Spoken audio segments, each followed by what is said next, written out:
Hello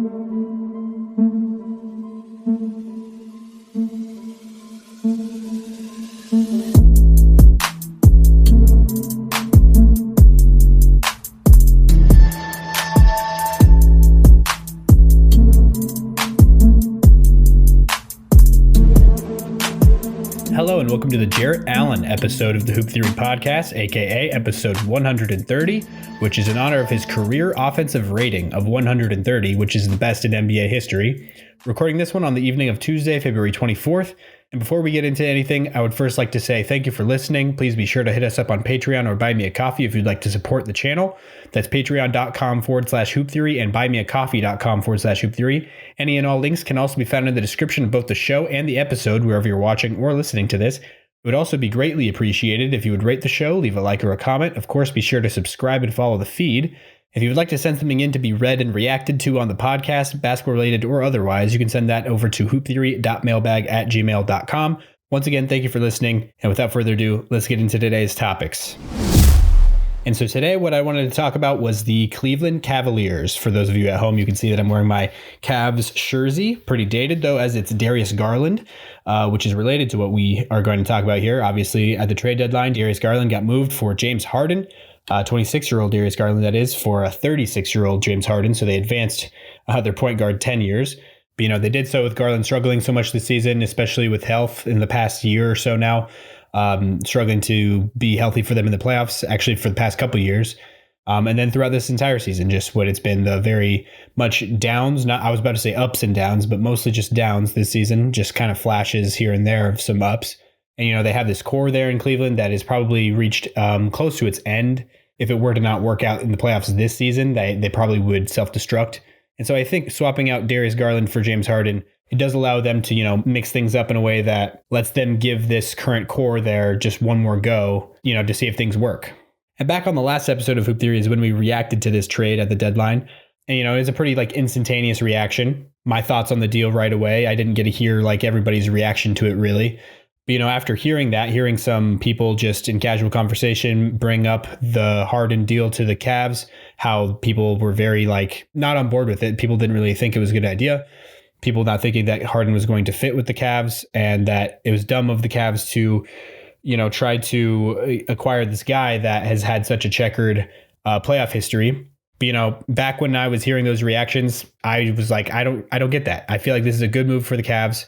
I guarantee you, I promise 100% that was my reaction at the time. It's not just that it has looked very, very good so far since Harden has got to Cleveland. I would have said these same things before all of that happened.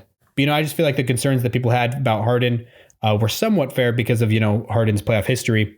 But my counter to that is what are you getting from Garland in that spot? I just feel like Harden is just the better bet to actually have things coalesce and get something in the postseason this year.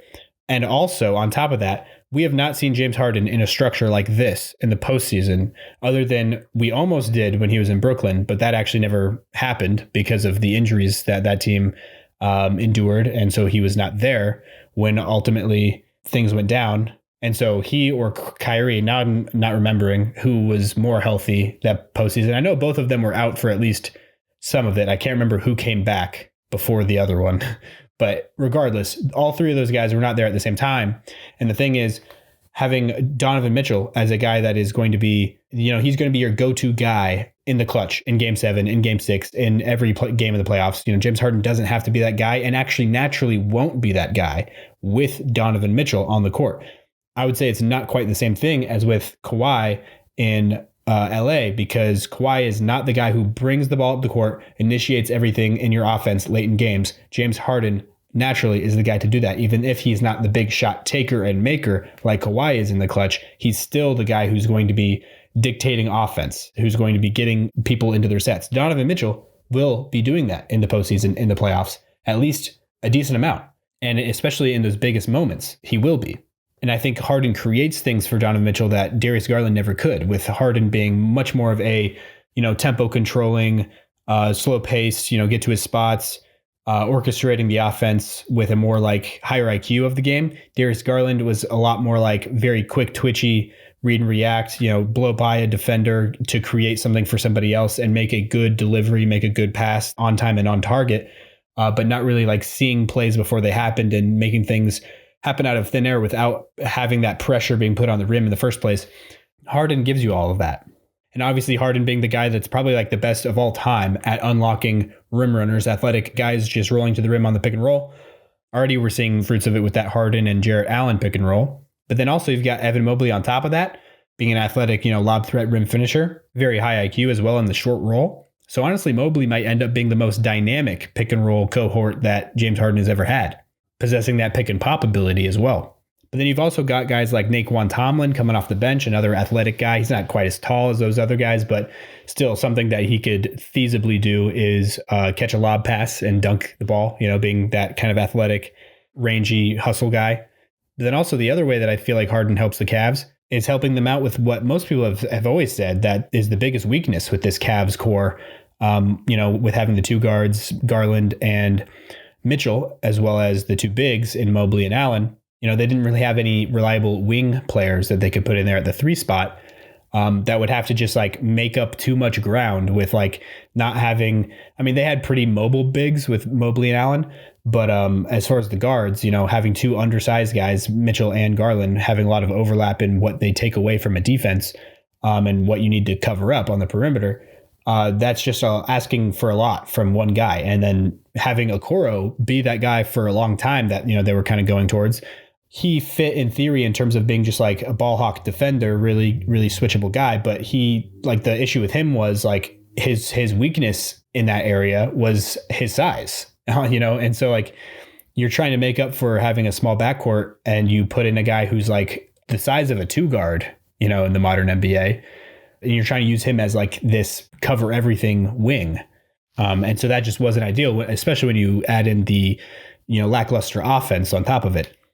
Because, the thing that you really want from that 3 spot in that lineup is, like I said, somebody that can switch around, cover up the defensive liabilities that Mitchell and Garland bring to the table. But then you also, on the offensive side, need a guy that is just going to be a knockdown, catch and shoot guy from the corner, especially. And that's why, they saw some success with using guys like George Niang, Max Strus, Dean Wade. Those guys cover a little bit of the defense, not like none of them are at elite. The best one there definitely being Dean Wade on the defensive end. But, all those guys are reliable catch and shoot guys. Karis LeVert, he was not like a ideal catch and shoot guy. He's more of like a spark plug shot creator, 6-man type.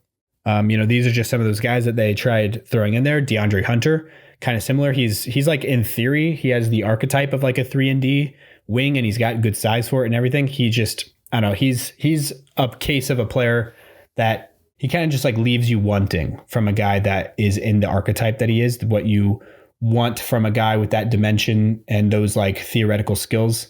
Like they just never really seem to all coalesce in a way that is actually providing adequate production in that area that you are desiring it in. And so I guess what I'm getting at here is that what Harden does for you isn't exactly like filling that role that I'm describing, but he's making the need for that 5th guy in your lineup. He's changing the need for that role, at least slightly, because in adding Harden, you're getting rid of that Garland variable, which honestly is the much bigger one between the Mitchell and Garland defensive liabilities. Garland being even smaller and even much slimmer and less athletic on the defensive end. You're replacing that with a guy like Harden, who's like, 6'5", strong as an ox, isn't like the best perimeter defensive player, that's for sure. That's definitely his weakness. But he's a guy that has found his greatest success on the defensive end defending posts and just being a strong guy with a lower center of gravity when he's guarding guys that are bigger than him. A guy that can really hold his ground in the post, not allow, a lot of people to gain position on him very easily. He's got really quick and accurate hands to use when the ball gets into the interior and he's around it. Obviously, he's not providing like rim protection or anything like that. So there are like downsides to him playing as like a post player on defense.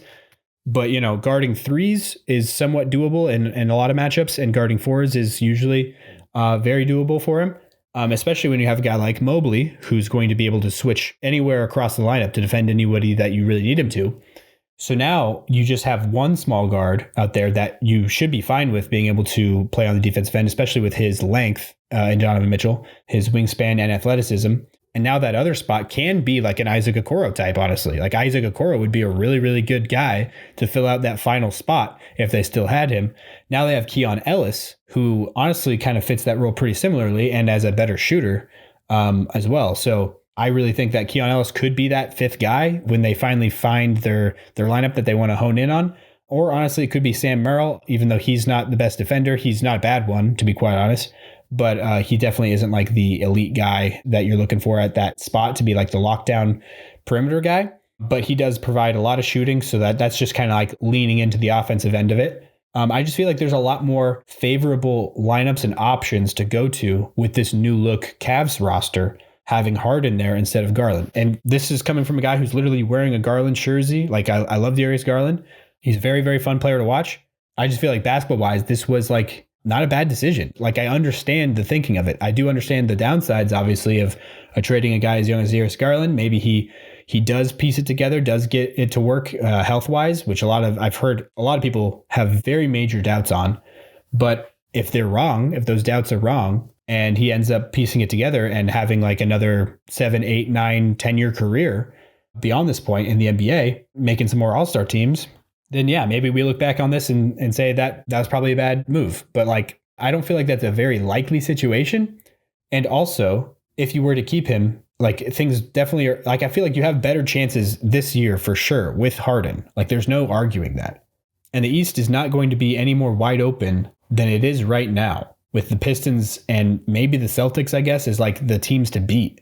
You know, the Cavs should feel like they have just as much of a slice of that championship equity pie, or whatever you want to call it, in the Eastern Conference as those other guys do. And so the time to compete for the Cavs is right now, and it's with this squad. And again, I just feel like it makes the pieces fit in a more ideal way. And, you know, maybe they land on somebody like Max Strus as the last guy to fill out that lineup. And also, if they're going against a really big team, Dean Wade could also roll in there. That would be a little weird, though, to be quite honest, because defensively, Dean Wade would be essentially the 2, maybe. That wouldn't work all that well depending on the lineups that you're going against, you know, the matchups. But yeah, I just feel like having Harden in that spot, also being able to have Harden and Mitchell, one of them on the floor at all times, will be a major luxury for this Cavs offense. Because, you know, James Harden, especially in like the second unit, is a credible offense unto himself in a way that Darius Garland this season has not even dreamed of. Obviously, with Darius Garland, for those who don't know, dealing with the toe injuries. I mentioned he had injuries before, but I didn't say specifically what they were. But basically just like his big toes on both feet having major issues. I don't know exactly the medical specifics of it, but the way I've heard it described, at least, is that they were even talking about the legality of adding in these like inserts into the shoes that would basically act as toes, you know, or like support his toe in a way that would make it more functional. You know, and being the very quick, speedy point guard that he is, his game relies on a lot of change of direction. It turns out big toes are very essential to that play style. And that's why I feel like they probably weren't going to get much out of Garland this season, if anything, ultimately. And, you know, Harden is continuing to age very, very gracefully as he's getting older and older, continuing to be one of the best pick and roll creators in the NBA. And I just think plugging that into this Cavs offense is going to give them the spark that they need. If they do make it over the hump, that is going to be what gets it done. I don't know if I'm going to absolutely pick the Cavs to win the Eastern Conference over the Pistons. I think the Pistons would be the other team there to really do it. The Celtics, I feel like, are maybe slightly below them, personally, just being undermanned. If they have Tatum back, then maybe I'd change my mind on that. But yeah, I think ultimately I'll probably slightly rank the Cleveland Cavaliers as my number one contender in the East because of this. Obviously, it's not like I feel great about it. I don't feel like it's them over the field or anything like that. But I do feel like this puts them, for me, a couple spots at least higher than they were previously. Probably at least 3 or 4 spots higher in the contendership status in the Eastern Conference. And so, yeah, those are my thoughts on the relitigation of the Harden trade, of people, you know, just the reaction that I heard from a lot of people, the opinions being given that were contrary to, you know, how I felt about the trade when I instantly reacted to it. I'll be right back after this quick break, probably wearing a different shirt. Just try to ignore that. But I'll see you on the other side.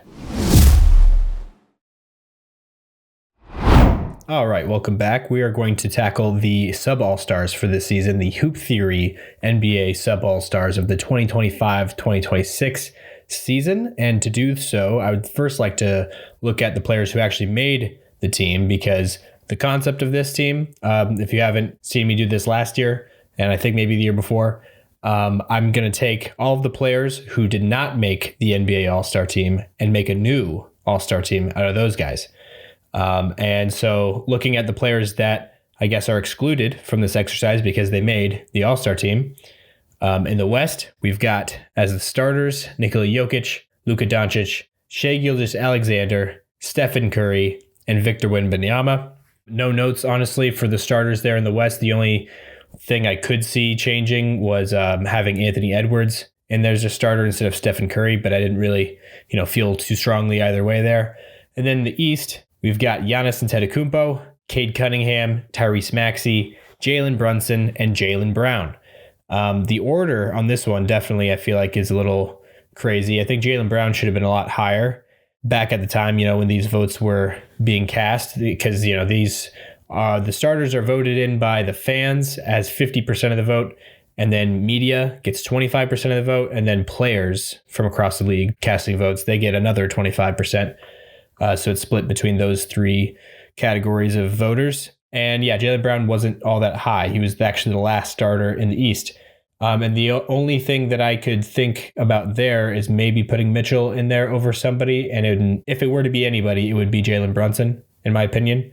But I ultimately would probably lean Brunson if I really had to just pick one guy. So really no notes on that one either. But it is funny how in both conferences this year, it feels like there's basically 6 starters. There's like a top 6 guys, pretty clear cut before you get down to the next guys. And looking at the bench in the West, leading it off with Anthony Edwards. And then Jamal Murray is the next guy. Chet Holmgren, Kevin Durant, Devin Booker, Denny Avdia, and LeBron James. And that's the big controversial one. There was LeBron getting in there. I think that, we'll go through it, but there's a lot of guys that I would have put in there over LeBron. At least probably 5 or 6, I would think, if we're doing both conferences, I guess. But for that West spot, at least probably 3 or 4. Şengün for sure. I don't know about Fox. I could probably lean LeBron over Fox, but Kawhi was the main snub. He did end up getting in there, and obviously if you watched All-Star Weekend, he definitely detonated for a good, portion there of the All-Star game. But, he was not originally slated to be on the team, which is just kind of crazy. And so that's the standard bench there before we get to the injury replacements in the West that I just listed off. And that same thing for the East. We've got Donovan Mitchell, Jalen Johnson as a first-time All-Star, Karl Anthony Towns, Pascal Siakam, Norman Powell as another first-time All-Star, Scotty Barnes, and then Jalen Duren, once more, another first-timer, and then Brandon Ingram. I guess wasn't on the normal bench, but he was an injury replacement. Just read the only one in the East.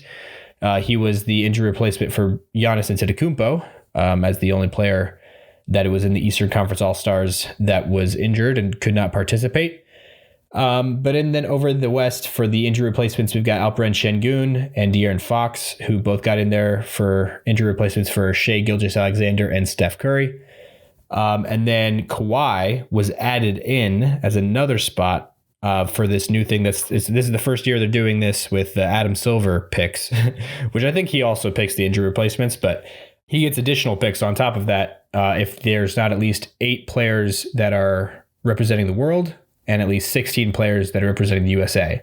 If one of those numbers is short, he will add 8 All-Star of his choosing from the pool that falls in, that would help that balance to get to the number that is desired. He will do that. And so the one player that fell into that, I don't know what you want to call it, but that circumstance this year was Kawhi Leonard. And so that made, I guess, I didn't count these beforehand, but I think there's like 29. Yeah, if there's 20, so there's 24 plus 3, so that's 27 actually. Yeah, there's 24 plus 3, so that's 27 All-Stars. So it's 27 players in the NBA that we are not allowed to choose for this exercise that we have coming up here. So to get to that, in the Western Conference, my top player, the guy that I honestly think could have been in the All-Star game over some people, that was Lauri Markkanen, Utah Jazz forward. And I guess to actually do the thing that, because I hate it when players, or when people say that somebody was snubbed from the All-Star game and then they don't tell you, they like refuse to say who for, who they would exchange that player for. I will do that because I don't like it when people don't do that. So Kawhi Leonard, definitely not, but he should have been there over LeBron. I personally honestly, Chet was one that I didn't have as a solid lock. I understand why other people did, but Şengün was one that I had right outside the bubble, or right on the bubble. And my team, how I had mine shake out, I think Chet was not in there, but everybody else who made it was, besides LeBron. So if that frees up those two spots, and I had Kawhi, and they're basically right after Murray, so basically right where Chet is. That's where I had Kawhi. And then as my last spot on the bench in the West, I had Lauri Markkanen. And so that is my first guy, as I mentioned, over here in the West as a starter on the sub All-Star team. And then moving on to his first teammate, we've got James Harden, who I'm counting as a Western Conference player because it made things balanced a lot better. And also the vast majority of the season that he had played up, especially by the time they selected All-Stars, he was in the West that entire time. He didn't move to the East until after the All-Star starters and bench and injury replacements and everything was all announced. So he was a Western Conference All-Star this year if he were to make it, which honestly he had a case to get in there over LeBron as well, in my opinion, and De'Aaron Fox, who did make it in there. So definitely those two guys. But yeah, there's James Harden joining Lauri Markkanen in the Western Conference starting lineup for the sub All-Stars. And then the next player, we've got Julius Randle, another guy I would have taken over De'Aaron Fox and possibly LeBron as well, just because the games played with both of them, actually, both LeBron and De'Aaron Fox. Julius Randle playing almost all the games this year and being basically neck and neck with them production-wise. So another guy that I feel like definitely had a snub case, I guess you could say. Austin Reeves, now here's a guy that I probably wouldn't take over De'Aaron Fox, maybe. I could see the argument for him over LeBron because him and LeBron played an equal number of games. And honestly, Austin Reeves in those games that they played was probably better. But I think LeBron did edge him out a little bit in the games played category. So that's where I see that, because it was low 20s. I think he had played low 20s number of games, which is pretty low for an all-star. But still, he was averaging 26, 27 points per game in that stretch. At one point, he was over 30 points a game this season. He just came out to a ridiculous start to the year. And every year for Austin Reeves, somehow he defies what his ceiling, ultimately is. He just keeps pushing it up. So Austin Reeves as the fourth guy, and would have been a lot higher, would have made the team if he would have played enough games, probably. So there we go for that. And then the fifth starter, the final one here in the West, we've got Keontae George from the Utah Jazz. So we've got two Jazzmen here in the West. I think Jaren Jackson Jr., who, as a spoiler, will come up. He will be in the West because he didn't change conferences, but I have him as a Grizzly still for that James Harden logic as well. Everything that happened at the trade deadline, I'm not counting for this because everything before the trade deadline is what was the runway for this all-star selection, what they were looking at. So that is where Jaren Jackson Jr. is, but Keontae George is rounding out the starters there in the West, having a breakout second season in the NBA there in Utah. Obviously not for the best of teams, but is putting up insane numbers and doing it in a way that I feel like it can translate to a winning scenario, to be quite honest. So I'm decently high, probably as high as consensus, give or take, on said player Keontae George.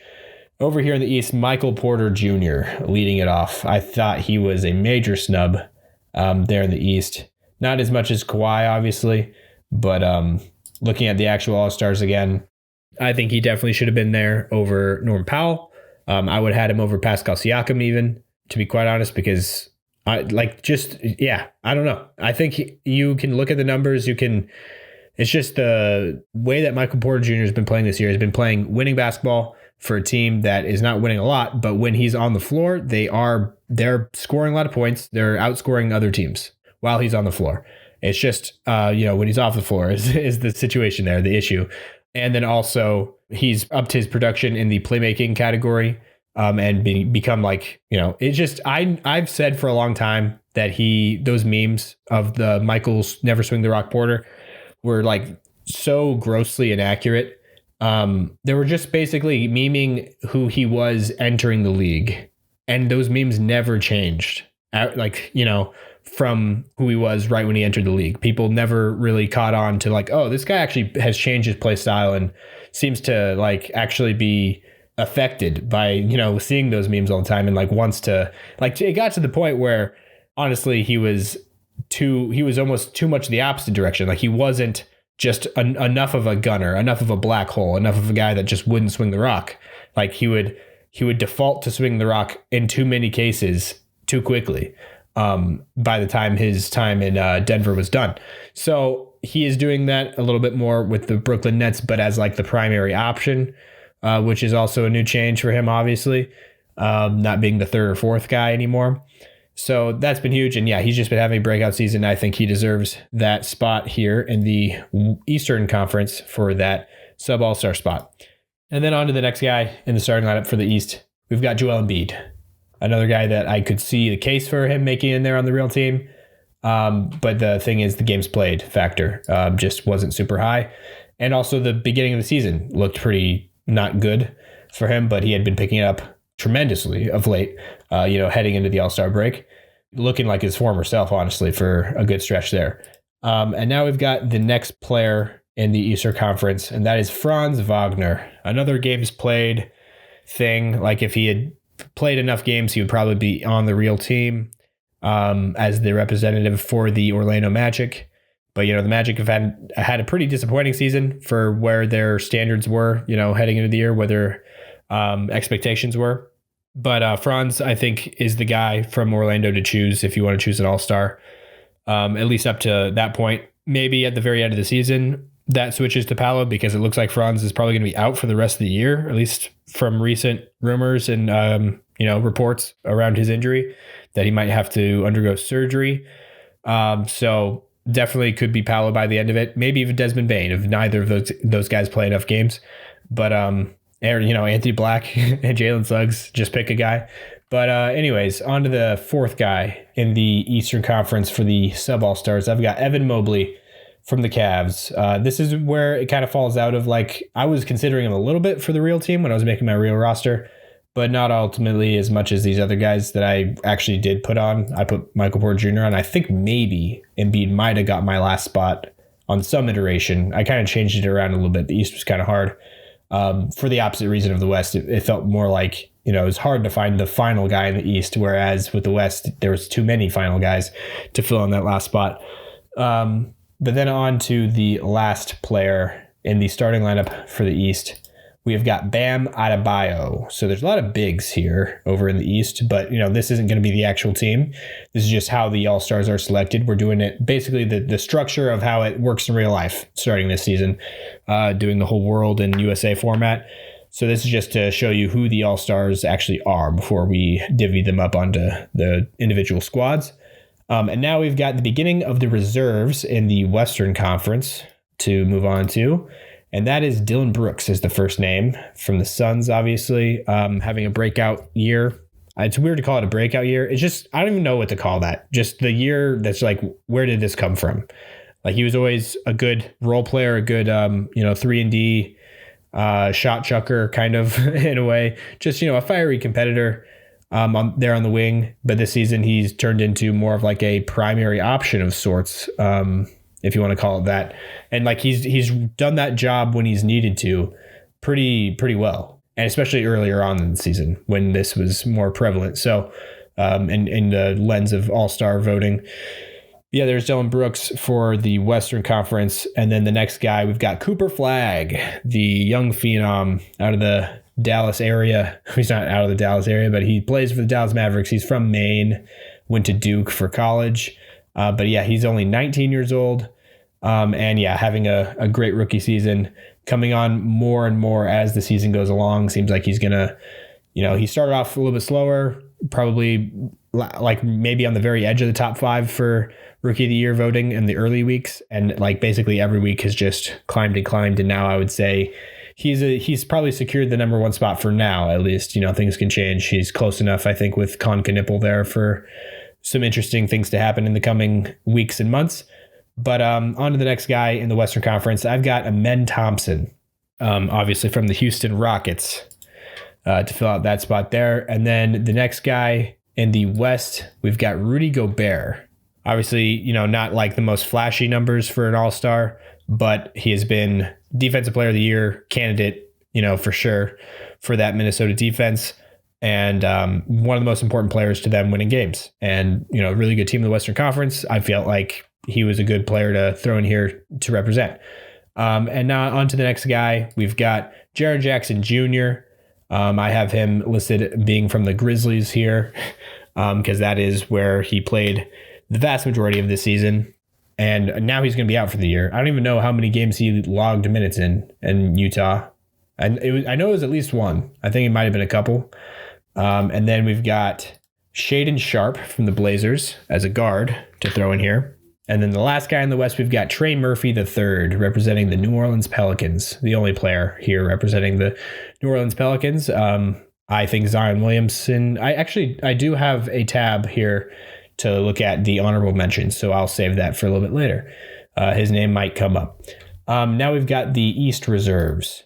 Starting off with Paolo Banchero of the Magic, just recently talking about the Magic with Franz Wagner. I thought Paolo did enough to earn a spot here in the reserves for the East. And then we've got OG Anunoby as another player in the bench for the sub-All-Stars in the Eastern Conference, obviously from the New York Knicks.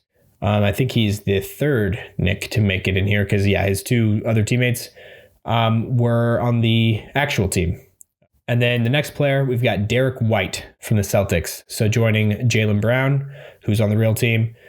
Derek White snags a spot here on the Hoop Theory sub-All-Stars. Then we've got Josh Giddey, first Chicago Bull here. Also only Australian making in here as well. Big 6'8" point guard, averaging a triple-double almost this season. Especially earlier on, his numbers were looking insane. Then the Bulls and he kind of went on a bit of a slide for a while. But I still thought it was enough to earn him a spot here in the sub-All-Stars.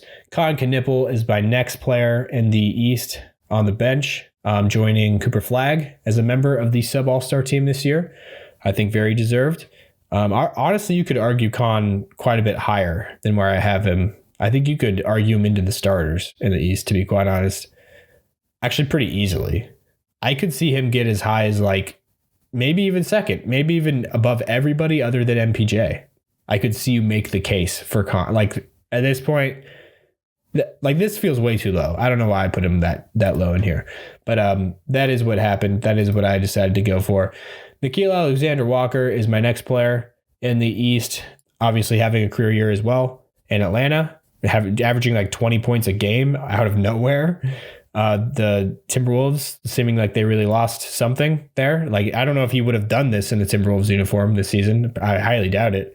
But definitely is interesting to see what he's doing in Atlanta this year. And I think definitely deserved a spot here on this team. And then Desmond Bane, the third Magic player. So all the Magic players didn't make the All-Star team, but they made the sub-All-Star team here in the East. And there we go. That's the full roster in its entirety. I will be right back after this quick break to break down how to divvy them into the individual teams and so on and so forth, and also honorable mentions. So I'll be right back.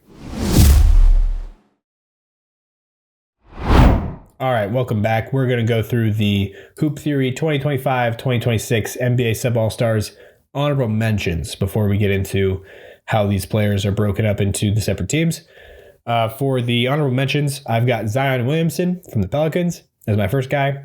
Mikal Bridges from the Knicks is another guy. Stephon Castle from the Spurs. RJ Barrett from the Raptors. Miles Bridges from the Hornets. Josh Hart from the Knicks. LaMelo Ball from the Hornets. VJ Edgecombe is another rookie from the 76ers. And then Andrew Nembhard is the last player I have listed in here from the Pacers is where he's from. And so there's 3 players out of these. I think there's 9. 1, 2, 3, 4, 5, 6, 7, 8, 9. And so there's 3 of these players out of the 9 that I just listed, 9 honorable mentions. There's 3 of them that are from, other countries, not from the U.S., so they would have been representing the world if they were to make it on the teams. And the other 7, I'm bad at math, the other 6 were from the U.S. RJ Barrett being from Canada, as well as Andrew Nembhard, and then VJ Edgecombe being from the Bahamas. But yeah, now we're going to look at who is going to be representing the world from our sub-all-star rosters and who's going to be representing the USA. So obviously there's going to be 8 and 16, and it just so happened, basically worked out perfectly. There might have been like one, that might have been the tiebreaker that I might have used for my, who didn't make it in here from the honorable mentions. I might have chosen one player over, somebody else just because of where they were from to make this work out perfectly. But I do have exactly 8 world players and 16 US players. And it was pretty easy to arrive at this, exact situation. So in the world, we've got Lauri Markkanen from Finland as the first guy there. Joel Embiid from Cameroon, which I know in real life, apparently it was being said that if he were to make it on the All-Star team, he was going to be representing the USA just because he does in international play now with the Olympics and everything. But I think that's dumb. I don't like that. That's not what this is about, in my opinion. It's not about where you are like technically a citizen of. It's like supposed to be about where you're from. And like, if you're not a US born player, then you should be playing for the world. You can still live, there's nothing, it's not any statement about immigration or anything like that, to be clear. But it's just about, this game is supposed to be people who, born in another country representing the world stage. Joel Embiid is, obviously born and raised Cameroon, moved to the US when he was like 16, I want to say 16, 17. So I think definitely, and obviously also if Cameroon was eligible for the Olympics, like if they had an actual team that made it through qualifying rounds and everything, the stuff that NBA players can't participate in because it would conflict with the season. If Cameroon could field a team that would make it into the Olympics, I'm sure we would see Joel Embiid as well as Pascal Siakam suiting up and playing for that Cameroonian squad in the Olympics. But the fact that he doesn't have Cameroon to play for internationally, that's what made him eligible to be playing for France, because all of the African countries that are original French colonies, all of the citizens of those countries are allowed to pursue, French citizenship, or they automatically get French dual citizenship, one of those two. But so that's what made him eligible for France. And so then the decision came down between Embiid playing for the U.S. or France, and he chose the U.S. But in like that decision, I just don't get why people are acting like just because he chose the U.S. in that case, that means that he's no longer a world player. But it's like, no, he was choosing over 2 secondary countries. He was choosing between a country he's never lived in, and it's just like, what England is to us living here in America, the just former colonizers. That's all that relationship was there between him and France, versus the country that he's lived in and played in, had a career in ever since he was 16, 17 years old. And he's started a family here and everything. Like, that's a lot different. Those are 2 very different things. And then France is just also not, you can't compare that to where he was born and raised, lived the first, half of his life in Cameroon, where his roots are from. So like, it's just weird to me to act like just because he chose the U.S. in international play, that means that he's now a U.S. player. He's no longer has any affiliation to Cameroon at all. But anyways, Franz Wagner is the next player here on the world squad, from Germany, obviously.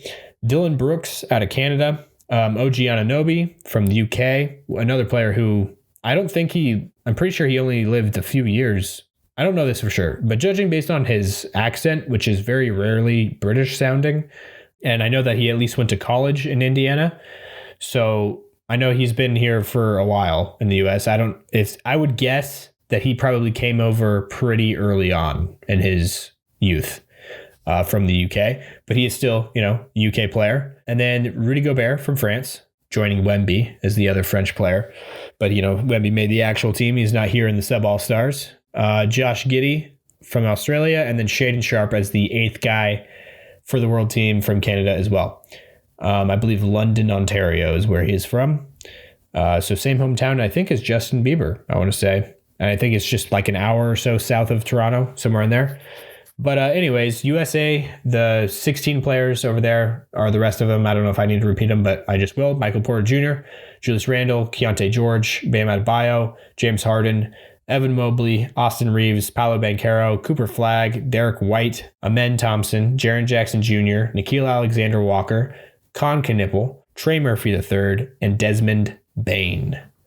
All right, and now to look at the Team USA, how it splits up, because obviously how they did it in this year's All-Star game, they had 8 players on Team World, and they had 2 separate USA teams, having the young guys and the old guys, essentially. The USA Stars were the young guys, and the USA Stripes were the old guys. So borrowing that same exact format for this sub-All-Star team, dividing these 16 players to take the 8 youngest and put them on the Stars, and taking the 8 oldest to put them on the Stripes, which I didn't think to check that. I don't know if that's exactly what they did to make the actual All-Star teams, or if they switched up a tiny bit, but in general, it was the older guys and the younger guys. I just know that for sure. Don't know if it was exact, but this one is exact. And we've got on the USA Stars, the young team, we've got Evan Mobley, Keontae George, and then Paolo Banchero, Cooper Flagg, Amen Thompson, Jaren Jackson Jr., Con Knipple, and Trey Murphy III. And then starting with the USA Stars, which is the young team, we've got Evan Mobley, who's 24 years old. Keontae George is 22. Paolo Banchero is 23. Cooper Flagg at 19. Amen Thompson is 23. Jaren Jackson Jr. is 26. He's the oldest player here.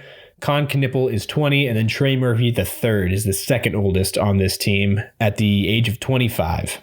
And so that makes up Team USA Stars.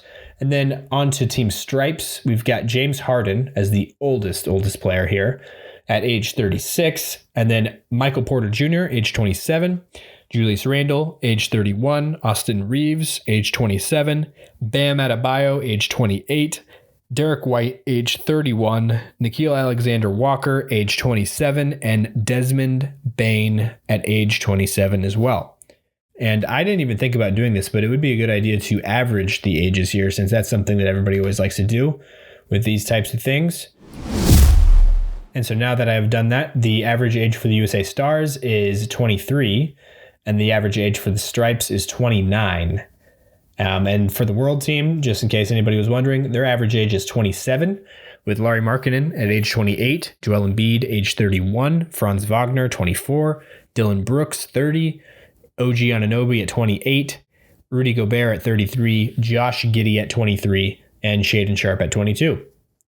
And then the last way I want to look at this is the lineups that these teams would use if hypothetically they were to play that same, all-star game format with the little tournament round robin situation.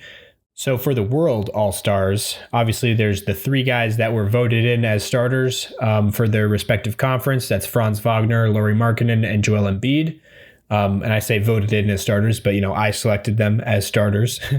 And so those 3 guys are going to be the small forward, power forward, and center. So that's Franz at the 3, Lauri Markkanen at the 4, and Joel Embiid at the 5.